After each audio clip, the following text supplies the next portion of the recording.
So hello guys, on this video is we're going to format a laptop. Ganun na din yung pag-change ng ating operating system using the Windows 10. So before that, gagawin muna tayo ng bootable gamit ang ating USB drive. So una mag-download muna tayo ng Windows 10. Okay, sa browser nyo, search nyo download Windows 10. Tapos kung ano yung nasa pinakauna, yung pindutin nyo. Tapos ito yung magpapakita. Scroll down. Tapos pindutin yung download now.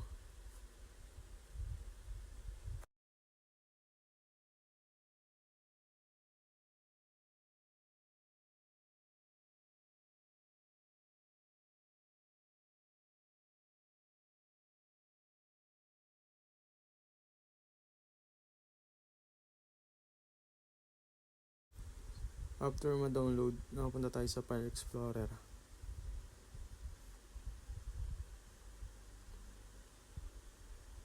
Ngayon, hanapin natin yung dinownload natin. So, ito ang media creation. Double click natin.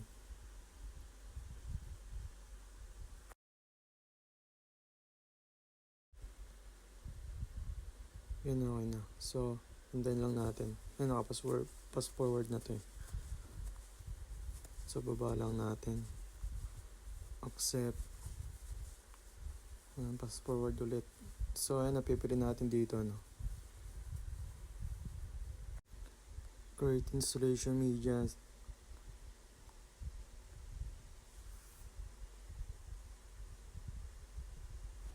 Click next. Ito default na to, so next na lang natin. So ang gagawin natin ay ISO file. So pipiliin natin yung ISO file. Then save natin.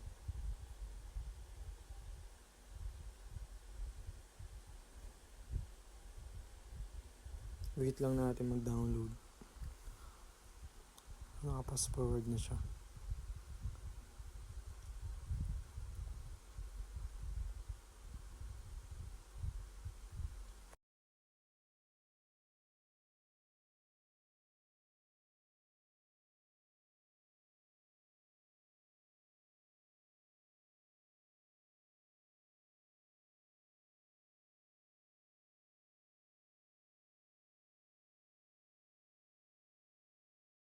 Tapos na finish na lang natin. So next step naman tayo.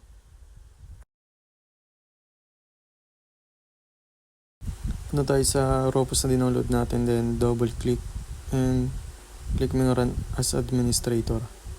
Then click yung this USB hard drive, then select. Hanapin mo yung Windows na dinownload. Then open. Then click start. Okay.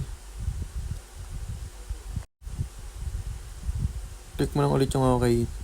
Then okay ulit. Yan okay, then wait lang muna natin.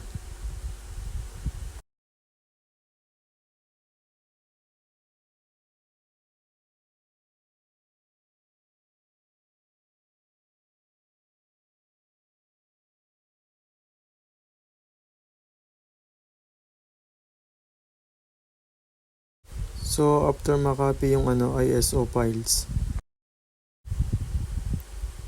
and start, tapos na i-restart na yung laptop. So ito, nandito na tayo sa boot configuration.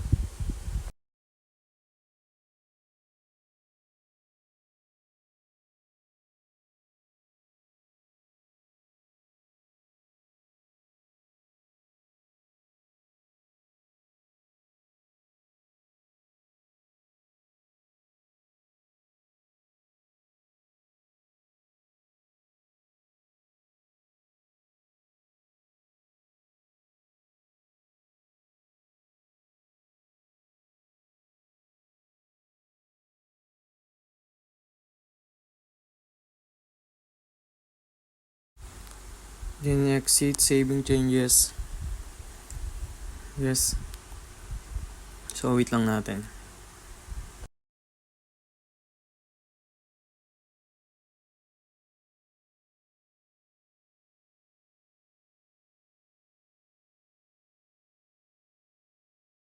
So, sa boot menu, click lang natin yung ano dyan. USB, HDD General, UDisk. Enter. So, wait lang ulit.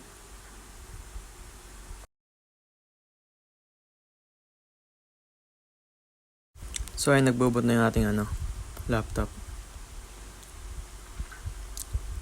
Yan, okay na. So, dito, depende na siya kung papalitan mo yung language ka nun. Pero sa akin, ko na lang to. I-exit ko na lang. So, dito, click ko na lang yung install now. Then, wait ulit, syempre.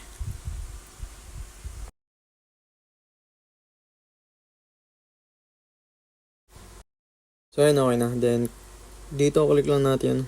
Sa license lang to eh. So, click lang natin accept. Then, next. Tapos, pindot na natin yung custom. Dito, mas okay na delete na natin lahat para mas malinis. Yan. Click delete. Okay.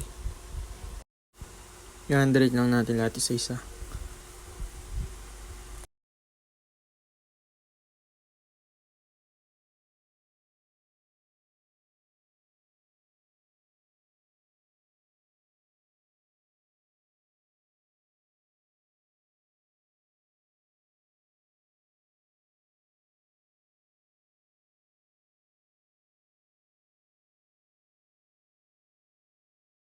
After ma-delete, then click lang new, then apply. So, okay.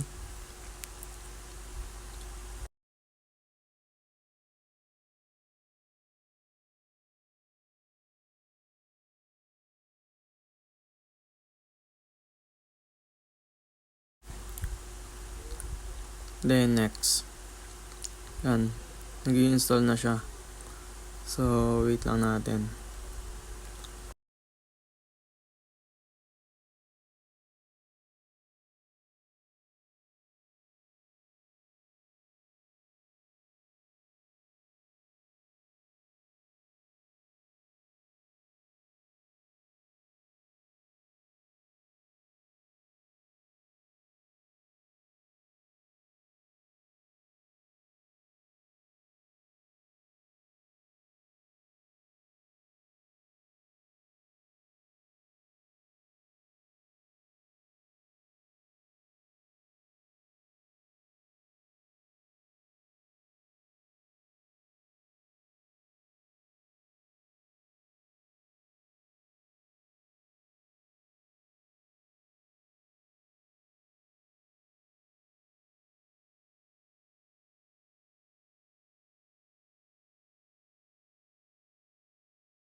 So, ayan, patapos na, ayan na. Malapit na siya.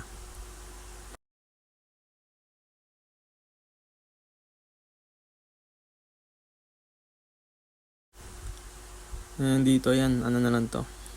Parang bagong-bago ng inyong laptop. So, ikaw na bahala yan. Mag-setup, madali na rin naman yan eh.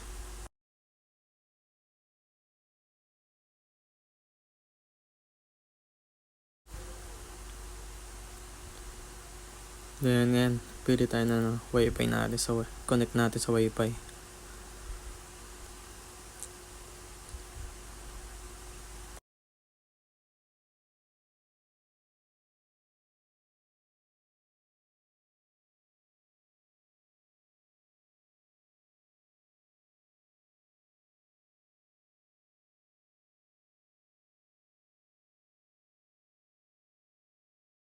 After maka-connect, next na lang natin.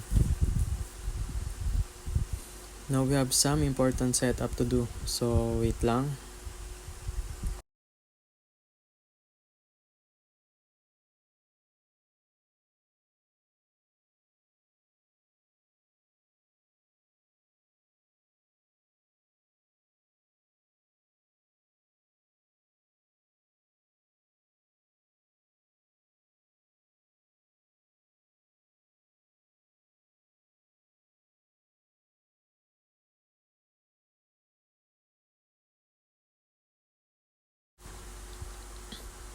So dito lagay natin ano natin, email address natin.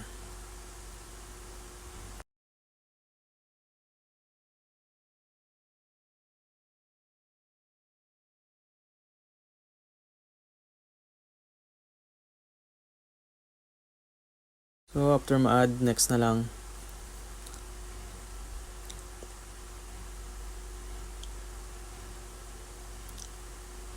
So lagay na lang natin yung code na send sa email address natin.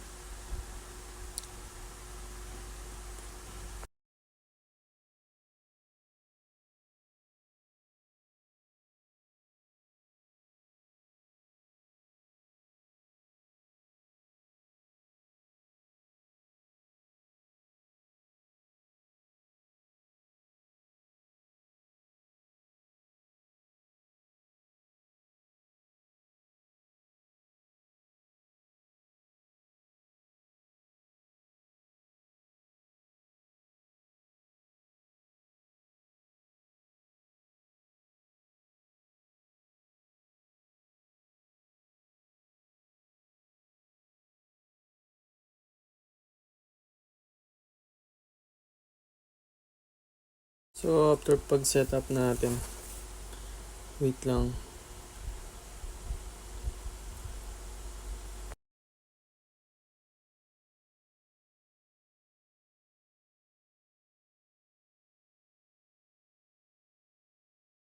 Yan, parang bago na ulit ang laptop natin. So sana nasundan nyo kahit medyo magulo ang pagtuturo namin. Yan, sa voiceover lang to. So ayun lang. Thank you sa panonood. Bye.